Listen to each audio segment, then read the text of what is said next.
Let's talk about the illusion of identity. Okay.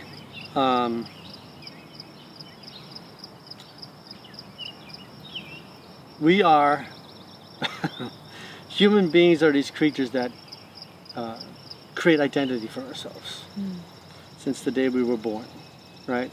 We start identifying with our bodies first because we learn to move our bodies. Then we identify with emotion. Babies cry, right? The emotion comes. And then the thought comes. We start identifying with the mind. And then from there we start piling things on top of our identification.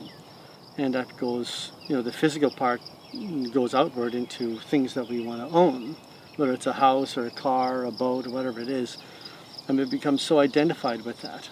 And it's interesting how, you can buy a beautiful new car, because I know this happened to a friend of mine. You can buy a beautiful car and you're like, it's all about the car, right? This is what it means for me, the beautiful car, look what I'm driving. The day he got the car, someone scratched it. And his whole idea of the car completely changed, So his identity was tied to this beautiful car. Now it's a scratch. I don't want to be identified with this car anymore.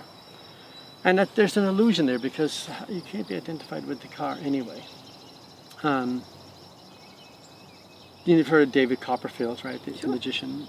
So I saw him in Boston one time, but he's famous for an illusion in New York for making the Statue of Liberty disappear. You know about that? I think I remember that. Yeah, so they set it up as stage, and all the people are sitting on the stage and they're looking right at the Statue of Liberty.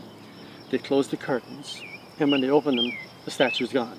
And people are like, couldn't believe, how can you make the Statue of Liberty disappear? And what they did was they turned the stage. The whole stage turned. So when the whole stage turned and they opened the curtains, you're looking at a different view. Oh. But they set it up with lights, around the Statue of Liberty, with the space, they had some lights set up. So first there's lights on the Statue of Liberty, then there's lights and there's no statue because they're looking at a completely different view.